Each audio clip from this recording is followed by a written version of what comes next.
All right, welcome to the Make America Great Again podcast, your cure for the mainstream media. This show is your safe space to talk about persuasion, politics, and the effect they have on your life and liberty. Welcome back to another episode. I'm so glad to have you back.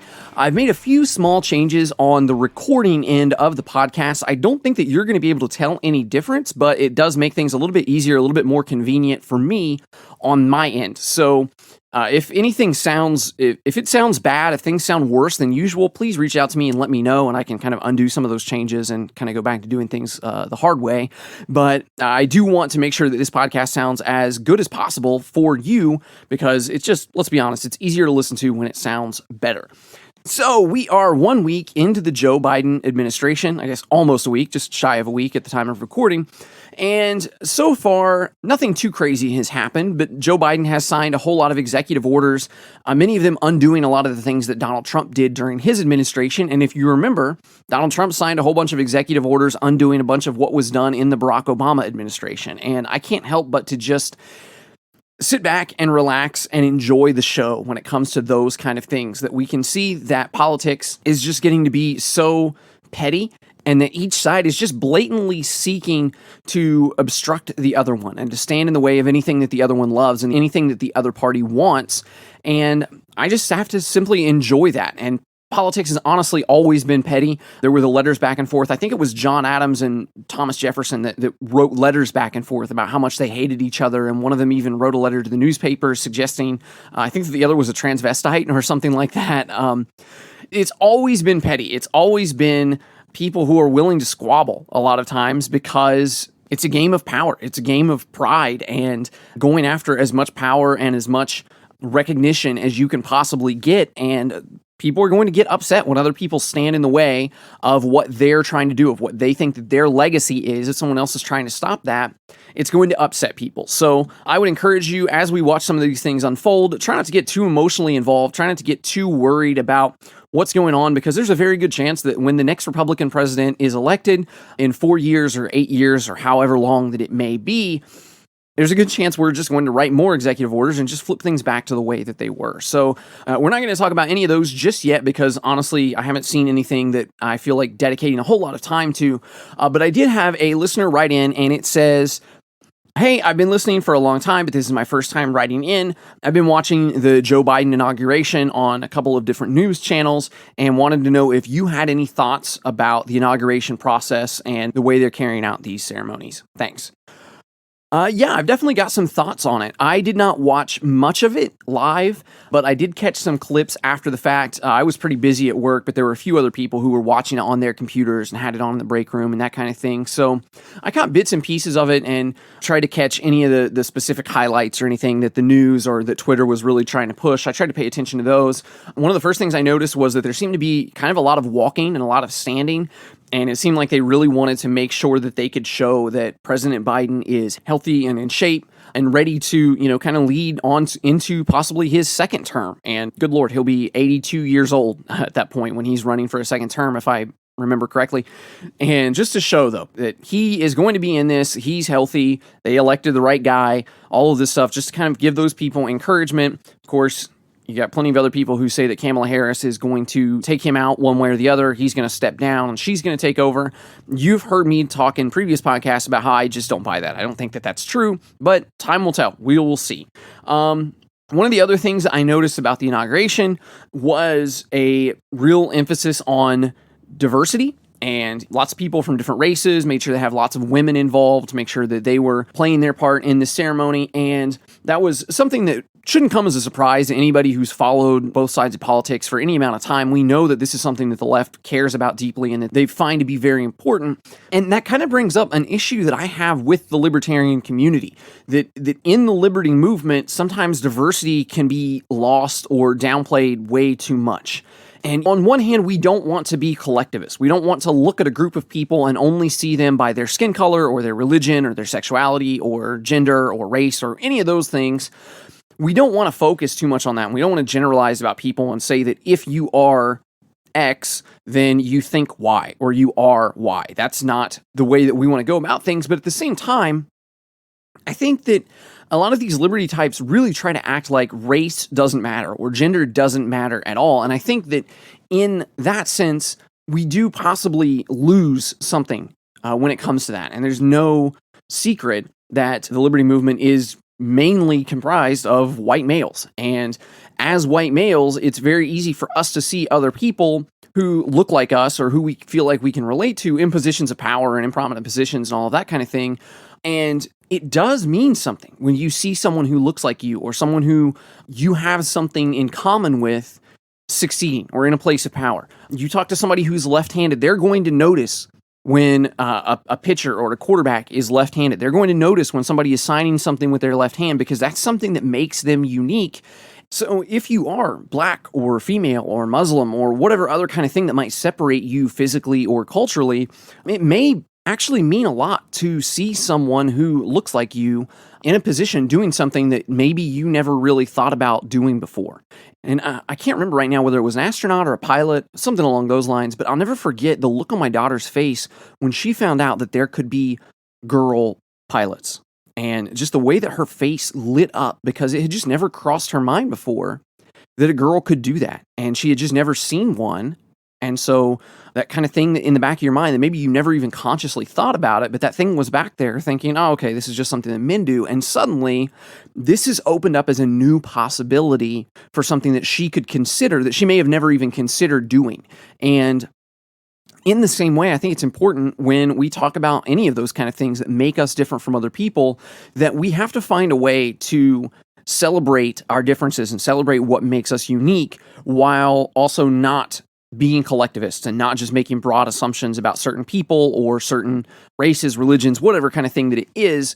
I don't know where the line is with that. I don't know how the best way to solve that is, but I do know that when it comes to how the liberty community handles it a lot of times, which is just to completely ignore it and downplay it and say that it doesn't matter at all, that's not necessarily the right way to go about things, and we need to find a better way to bring that into our conversations and our communities as well. And I have seen a lot of really good female libertarian candidates in the last couple of elections. That's been really exciting for me, and hopefully they'll be able to push the needle in that way.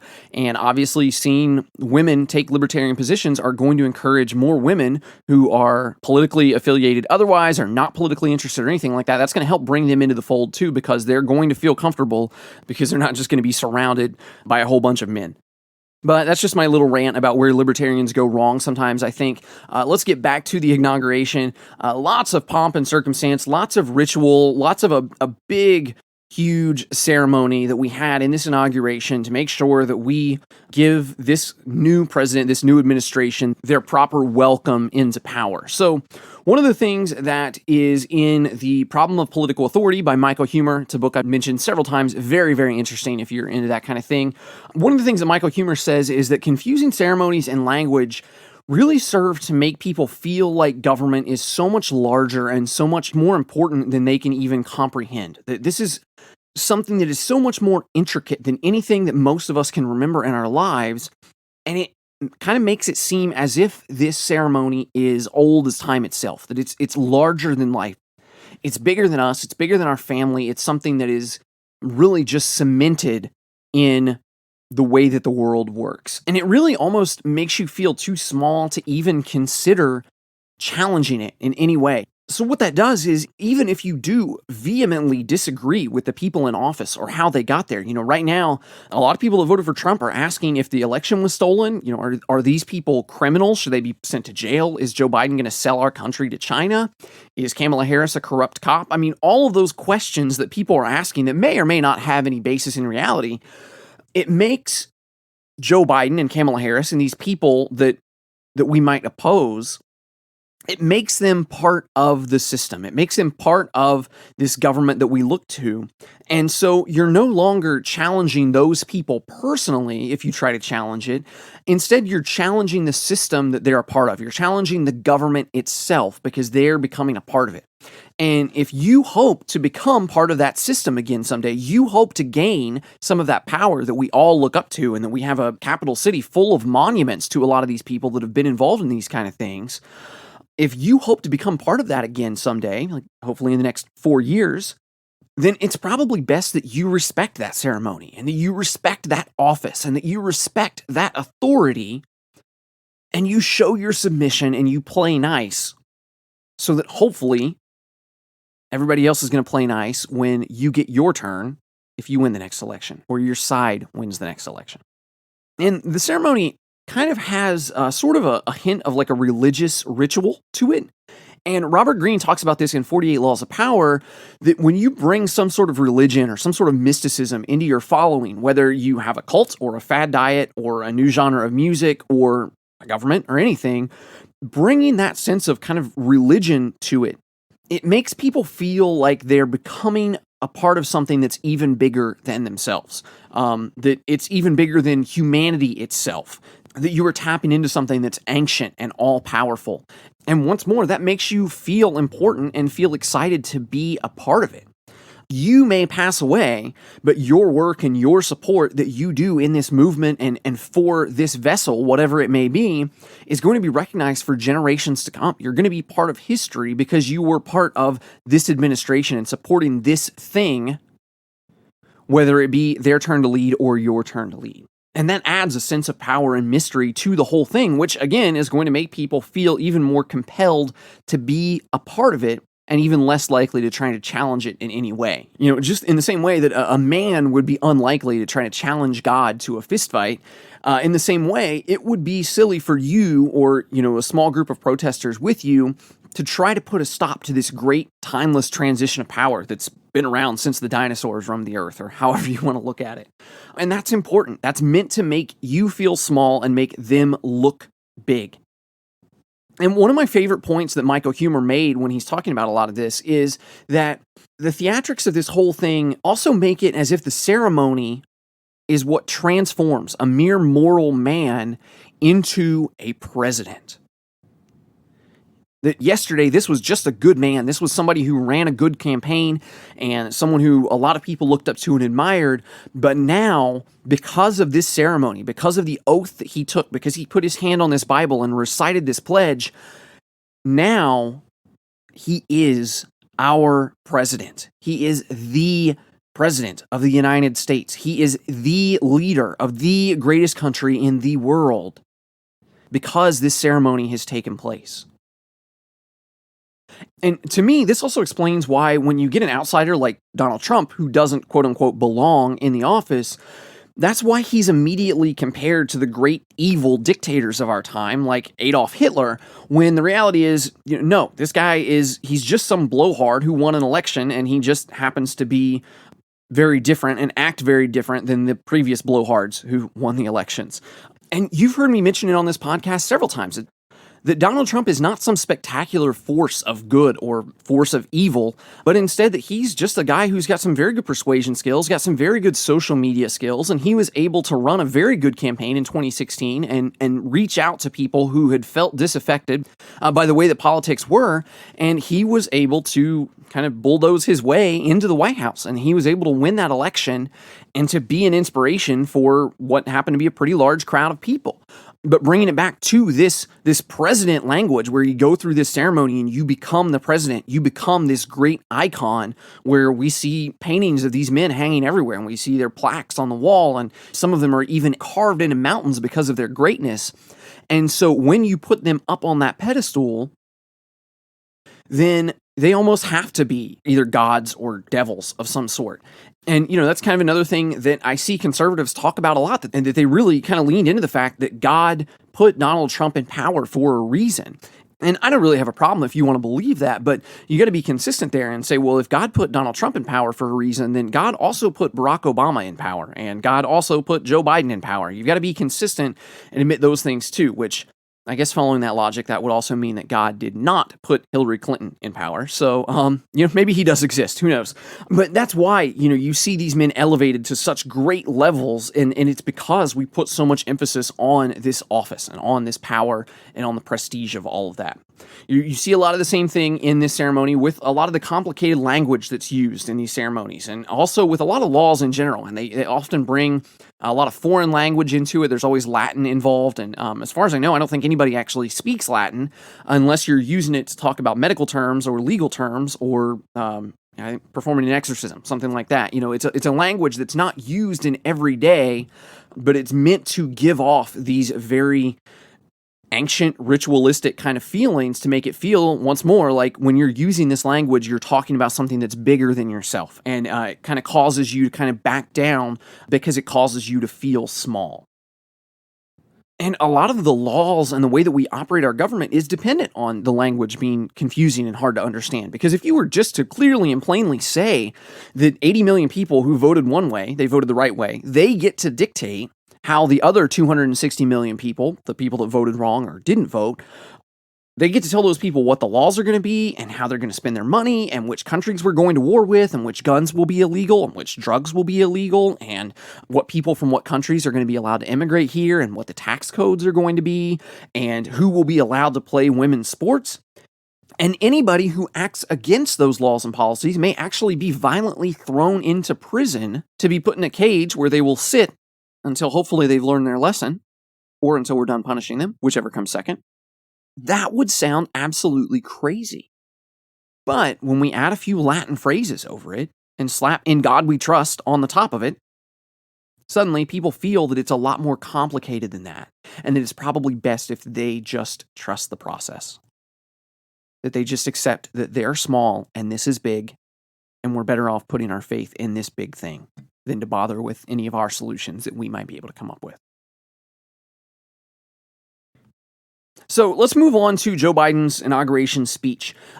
I never put a whole lot of weight into these things. A lot of times I don't even watch the State of the Union address because really they just serve as kind of a pep rally for this person's party. And whoever it is, they're not going to be saying much, but they're going to be saying things that their party is going to appreciate. They're going to be saying, the things that we're doing are good. The things that the other people are doing are bad. We're going to make things better. We're going to make things right. I mean, all of those speeches pretty much follow that same format. And there's not really much that you're going to hear in there that is going to make any difference with what's actually going to happen one way or the other. It really is just a pep rally. So in Joe Biden's speech, there was lots of talk about unity and lots of talk about fixing democracy or restoring democracy.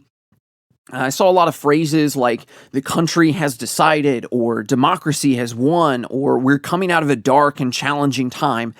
And let's be honest, all of those things are a huge stretch at the very least. This election was still a pretty close election, especially if you consider the popular vote. And you've heard me mention before, the electoral vote is the one that matters. That's the one that elects the president. So why would you talk about the popular vote if it doesn't count? Well, because the popular vote is a very good barometer of how the majority of people actually feel about whatever issue or candidate. I would honestly compare this to the total yards in a football game. If your team gains 500 yards, but you don't score that many points, then you know that you're moving the ball. You're doing a good job getting up and down the field. You just are not quite getting it into the end zone. You just got to make a few tweaks to make sure that you finish those drives with points on the board. However, if you only have 150 total yards in a game, then your offense stinks. You're not moving the ball at all. You're not accomplishing anything, and that signals that you have much, much bigger problems than just managing to score. And so it's the same when it comes to the popular vote. With this election, this display of democracy, sure, the final count tells us that Biden won, and he pretty significantly won when it comes to the Electoral College votes. But when you go back to total yards, when you go back to the popular vote, you'll see that there are 70 million people in this country who voted for the other guy. And a lot of them were very passionate and very serious about it. So it's not so easy to say that the country has decided and we're moving forward together when 49% of the people think that this guy is a pedophile or a Chinese spy or an Alzheimer's patient or whatever you want to call him. So I think it's going to be very interesting to see how the media covers that divide moving forward. It seems to me that they're really going to focus on unity and moving forward together and just completely ignore the conservative 49% of the country. And that's kind of what I think that they're going to do, but it's also certainly possible that they take the route that says that 49% of the country is a domestic terrorist organization and they're white supremacists and they're evil and they must be rooted out and shut down and kicked off of all social media platforms and just completely removed from relevance in one way or another. And it would be hard to go about that both ways. If they completely ignore conservatives, then that gives conservatives time and space to form a newer, possibly better movement and, newer social media platforms and all of these kind of things, and helps them to kind of regather and form a new attack, which could kind of backfire on them. But if you just focus on them and keep calling them terrorists and all of this stuff, then you're going to radicalize a lot more people much faster. And eventually the left is probably going to start losing a lot of their more centrist supporters, because they kind of see the writing on the wall that if I'm not following along with the most radical of the radicals, then pretty soon I'm going to be called alt-right and canceled and all of this. And they're going to kind of want to jump ship from that before things get too crazy for them. It is possible that the media tries to do both at the same time. I kind of look back at that still image from, I think it was CNN, where the headline at the bottom of the screen said that these were mostly peaceful protests, and then it shows the reporter standing in front of a burning building. And they definitely can try to say both of these things at the same time, but like I said, I think that they're going to focus on unity, and they're just going to tell everyone that everything is okay and that everybody is happy and that everybody loves Joe Biden, and they're going to hope that if they say it enough times, then people will roll forward with that, and that people will just move with it, and everybody will be happy. And honestly, recency bias is a real thing. And if the most recent things that you've heard are that Joe Biden is great and the whole country is happy and everybody is holding hands and singing songs all day long, then recency bias is going to tell a lot of people that maybe that's how things really are, because people do have very short memories, and, it may actually work. So only time will tell. We'll keep an eye on it, and we'll keep talking about it as we move forward. So, last episode, we talked about conspiracy theories and how they can be attractive to us because they give us some somewhat easy answers to difficult questions. But we also talked about how conspiracy theories, can be a legitimate thing, and that it's a very vague term because you have no idea whether you're talking about just some fairly standard political scandal or whether you're talking about aliens and presidents being taken to Mars and all those kind of things. So I really don't like that term, but unfortunately I don't know of a better way to kind of differentiate between these things. But one thing that I forgot to mention that can make conspiracies very difficult to carry out, even if they are legitimately plans to do something in secret or to make some sort of changes or to take over something, the thing that can make it very difficult to carry out is that you need a group of people who are all in agreement in order to work together to carry out the conspiracy. It would be one thing if the Illuminati decides that they're going to release the coronavirus into the world to bring about the New World Order and cause all the countries to unite under one world government. Sure, maybe they did. But what if one person in the Illuminati disagrees with that plan? Or what if they disagree about who's going to be in charge or how the money will be divided or whatever? And I tried to even Google how many people are in the Illuminati just to have some general idea of what the split would be. I always kind of assumed it's like 8 guys sitting in a room in robes or something like that, but the internet was not clear about this at all. Nobody seems to have any idea. They just know that, it's got Beyonce and Rihanna in it, and that's all that matters. So you'll just have to fill in your own crazy conspiracy theory there. But my point is that even within groups that have the same worldviews or the same goals, you may have very different ideas and strategies and means of achieving those goals. So a few different people have written to me and asked me what I thought about the Great Reset and if that's something that we need to worry about. And if you don't know what that is, just Google the Great Reset, look it up. There's all kinds of kind of theories and talk about it out there. But the general idea is that all these governments of the world are going to come together and they're going to just sort of do away with all of our current money. They're going to throw out all of the fiat money. The dollar's going to go away, the pound's going to go away, the euro's going to go away, and we're just going to move to one world cryptocurrency. And that way, they can distribute the money however they please. That way you don't have all these rich people hoarding up all the money, keeping it from the poor people, and they can make sure that the poor people have enough money to feed themselves and that the rich people don't get too rich. And of course, it will be cryptocurrency, so they can track it, so they can make sure that you're not buying anything illegal like drugs or guns or whatever else may be out there.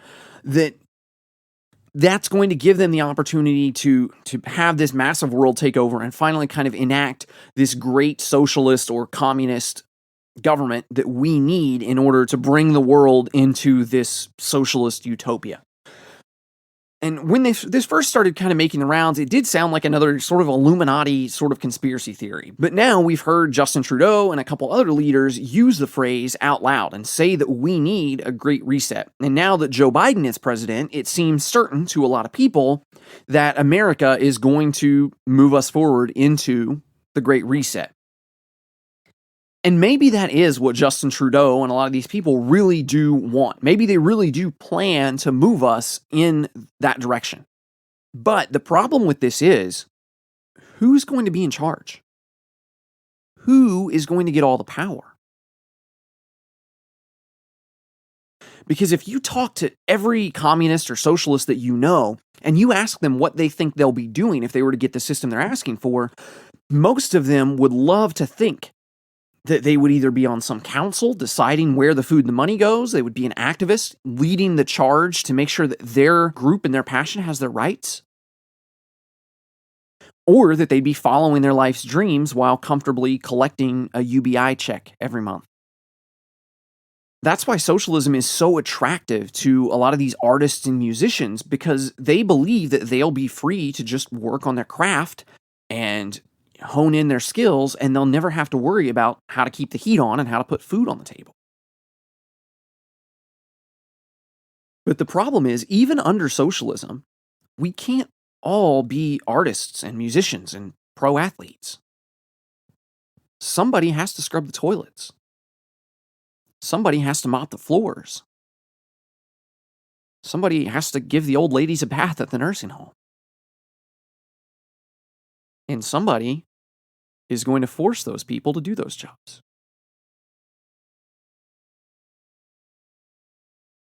And even if the Great Reset is something that a lot of the world leaders are aiming for, that doesn't necessarily mean that it's going to happen. Because they can't all be the Tsar or the King or the Prime Minister. They can't all be the Secretary of Defense or the Chairman of the Federal Reserve.